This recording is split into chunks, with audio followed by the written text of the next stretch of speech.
Happy birthday to you. Happy birthday, my dear Aquarians.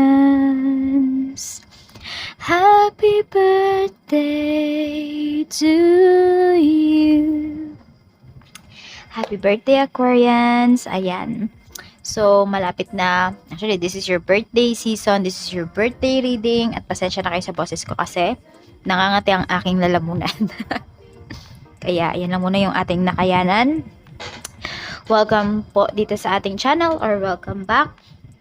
And tignan po natin kung ano ba yung birthday reading para sa'yo. Ano ba yung mga mapipick up natin. So, umpisahan muna natin sa kung ano ba yung energy.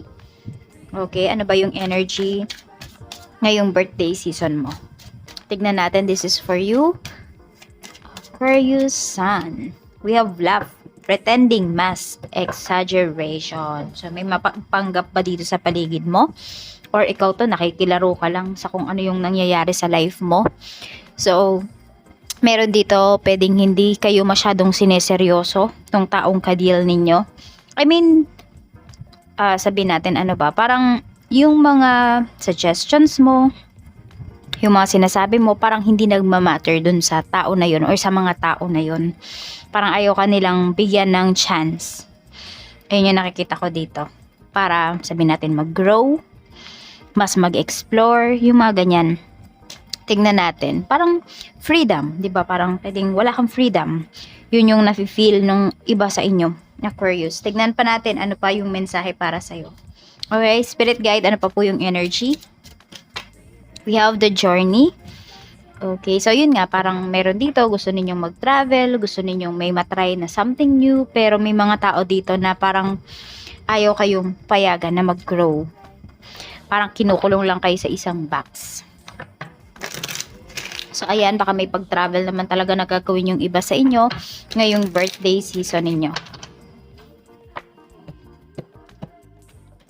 Tignan natin ano pa yung energy. The High Priestess, this is you.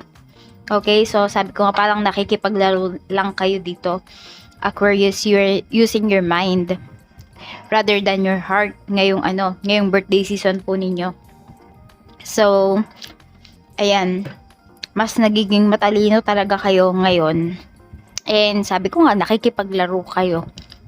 Marunong kayo makipaglaro ngayong birthday season ninyo. So, may mga tao talaga dito na, yes, pagkaharap mo, okay sa'yo. Okay sila. Pero pagkaharap, pag nakatalikod ka na, pwedeng pinag-uusapan ka na. Tignan natin. So, may mga mapagpanggap po dito. Tignan natin, ano naman yung energy. Ayan, energy naman ng tao sa paligid mo. Let's see. We have three of diamonds. Okay? So, may mga tao nga dito. Actually, ito yung mga positive na tao sa paligid mo. They want you to grow. Okay, pwede rin na ito yung mga makakatulong sa'yo para mag-grow ka. Ayan, tignan natin yung mga negative naman na tao. Okay. So, yung mga negative naman na tao dito, actually, parang mayroong shifting na magaganap sa life mo ngayong ano na to. And even dun sa mga tao na sa umpisa, okay, or nitong mga nakakaraan, hindi kanila naiintindihan, pwedeng this time, maiintindihan kanila. Okay, pero meron din talaga dito na gusto lamang ay parang, yun nga, nagpe-pretend. Ayan, meron ditong nagpe-pretend talaga. Pero actually, ang napipick up natin dito, Aquarius, mas maraming tao na gustong magkaroon ka ng freedom, na gustong magtagumpay ka. Meron lang iilan, sabihin natin, nasalit dito ng mga tao na, yun, kabaliktaran naman nun yung gusto nilang mangyari sa life mo. Tignan natin, may mga makakatulong talaga sa'yo dito. Tignan po natin, pagdating naman sa mga bagay na dapat mo nang i-let go. Tignan natin, ano ba yung mga bagay na dapat mo nang i-let go. Okay, kuhanin natin to. So, we have 8 of Swords. Ayun nga, natatakot kayo na sumuway yung iba sa inyo. So, pwedeng you're old enough na to do or to make a decision for yourself. So, you make it na. Tapos, pagdating din sa trabaho, Ayan, meron din dito, pwedeng hindi nyo na talaga nakikita na nag-grow kayo. Alam mo yung parang sabi ko nga sa inyo, para kayong nasa isang box. Yun yung nafe-feel ng karamihan sa inyo. So it's time na i-work out mo yung skills, you know, your talents, kasi ayan o, marami ka pang kakaharapin dito. So you should let go na parang yung pagpa-procrastinate mo, yung pag-intindi mo sa ibang tao, kasi ganito, paggagawa ka ng isang decision, tinitignan mo ano ba yung makakabuti sa kanila, ano ba yung magiging reaction nila. Hindi naiipit ka dito, hindi mo nakikita na ikaw yung pinaka mahihirapan dito. Lagi mong iniintindi yung ibang tao, ano kaya magiging reaction nila, etc. So pag ganun kasi tayo ng ganun, hindi talaga tayo magiging masaya. Kasi yun, lagi nating iniisip ano yung sasabihin nila, ano magiging reaction nila. Tignan natin mga bagay na dapat mo pa or pwede mong matutunan.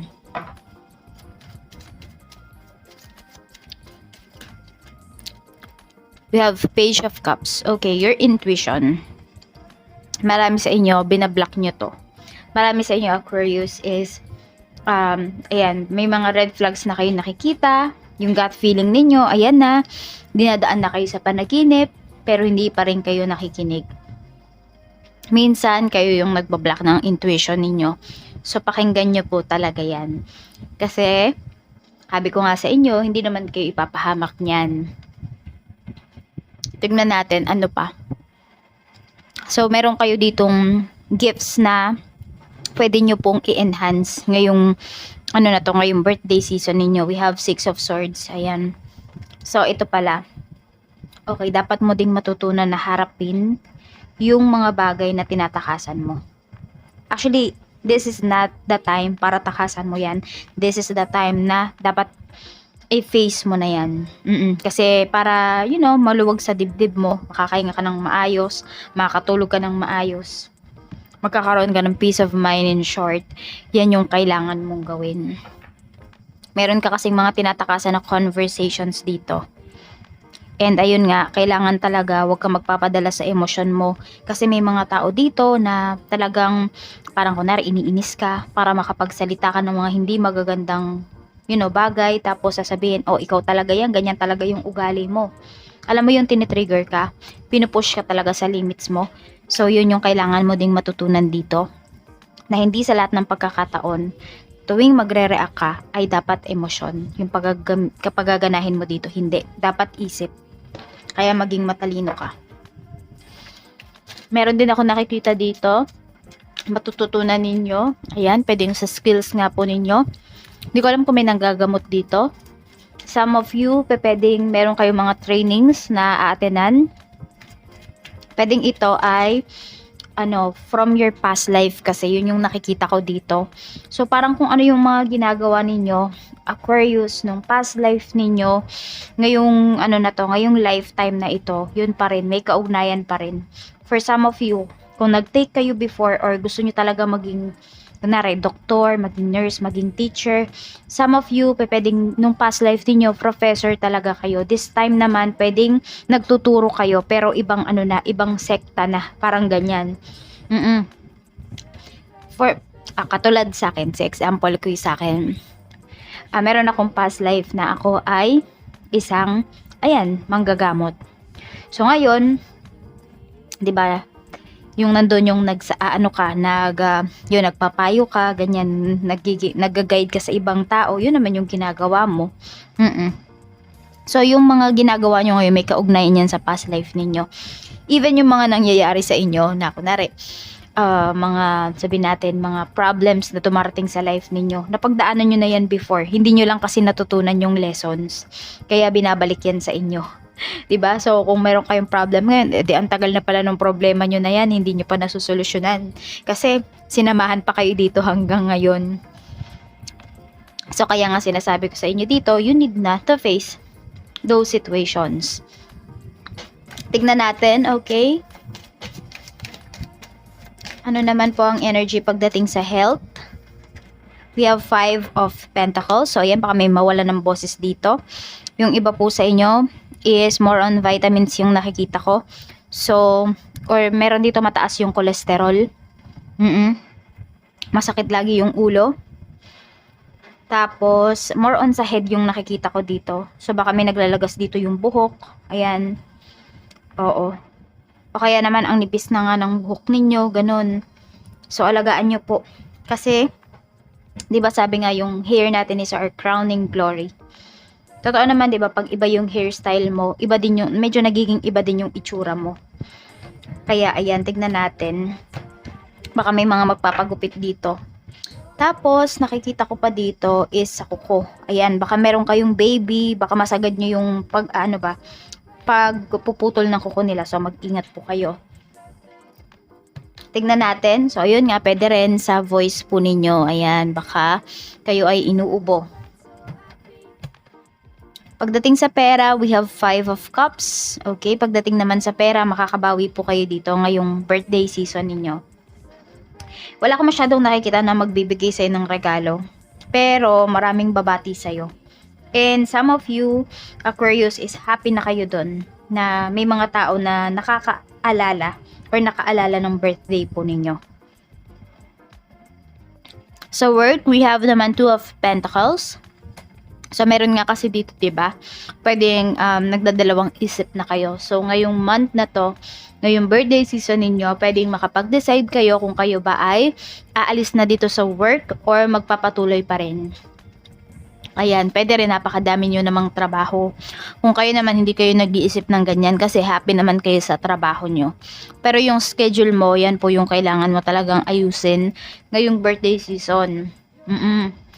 Kasi di ko alam kung hihingi yung iba sa inyo ng, kunwari, magli-leave kayo. Oo, basta yun yung iba sa inyo dito, pwedeng magli-leave. So, parang kailangan tapusin mo talaga yung mga trabaho mo para wala ka nang iisipin. Pagdating naman po sa business, we have 3 of swords. Ayan, pagdating dito sa business, medyo wag kayong maging malata, wag kayong maging masyadong mabait dito. Kasi pwedeng madaming magte-take advantage sa inyo. And also nakikita ko kunwari meron kang supplier dito na parang pinagbigyan mo once or twice. Kasi meron siyang hindi nabigay na product sa'yo, pinagbigyan mo, pwedeng uulit yun. Alam mo yung parang, ay okay naman pala kay Aquarius na ganito eh, sige next time. Ganyan. Alam mo, hindi siya nangangamba na magagalit ka, hindi siya mangangamba na masira yung pangalan niya kasi okay lang sa'yo. Yun yung iisipin niya. Kaya huwag kayo masyadong maging mabait dito. So, tingnan mo, may lumalabas na losses sa inyo dito. Kasi sa halip na kumita kayo, ayan, pwedeng lugi pa talaga. Kaya mag-iingat po kayo dito pagdating sa inyong business. Huwag kayong maging masyadong mabait.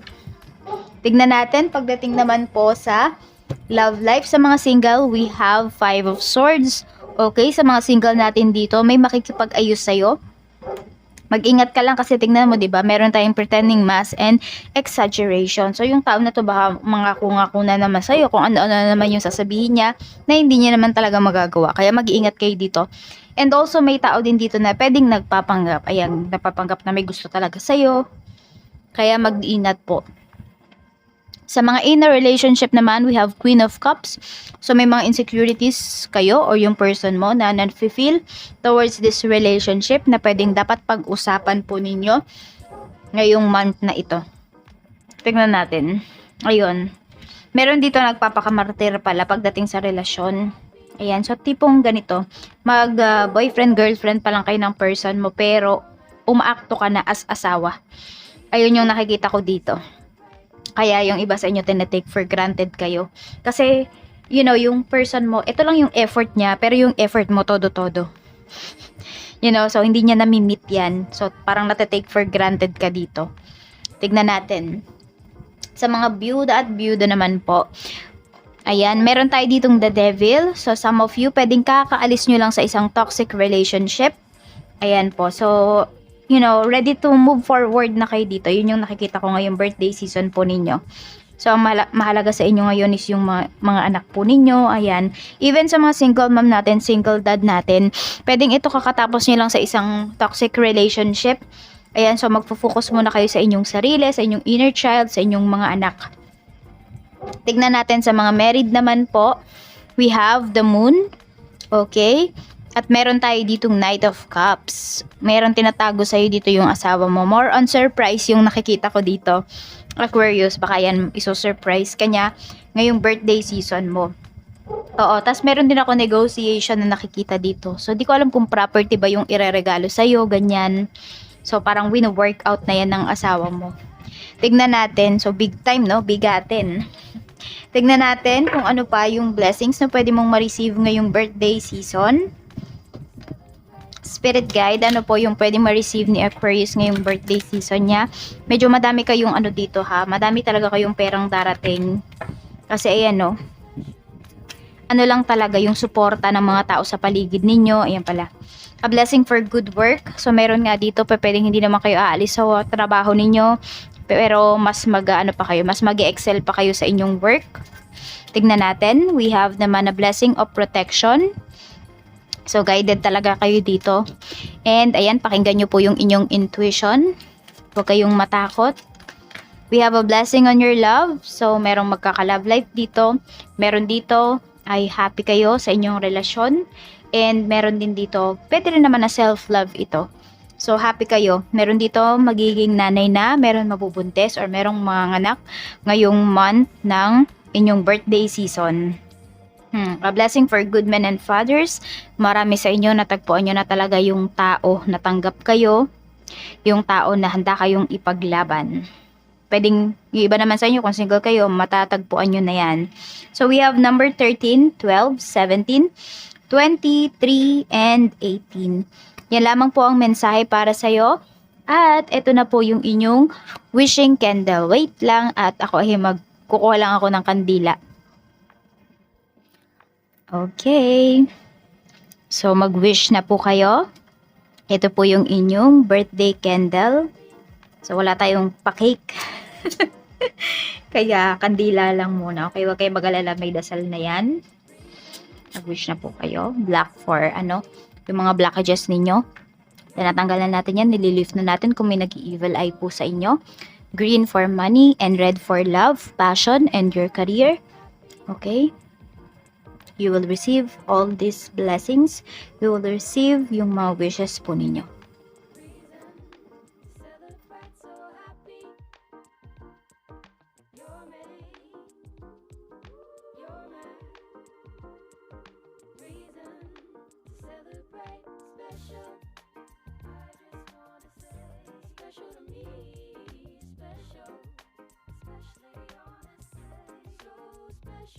Okay po, kung mahaba pa yung wish ninyo, i-stop nyo na lang muna po itong ating video and pagpatuloy nyo yung wish ninyo. Yung iba sa inyo kasi feeling off yung inyong energy, medyo mabigat yung energy ng iba sa inyo, kaya sinamahan ko siya ng black candle para ma-lift yung mga yung mga blockages ninyo sa life, yung mga negativities. Okay po, so sabay-sabay natin itong hipan. 1, 2, 3. Happy birthday again, Aquarius.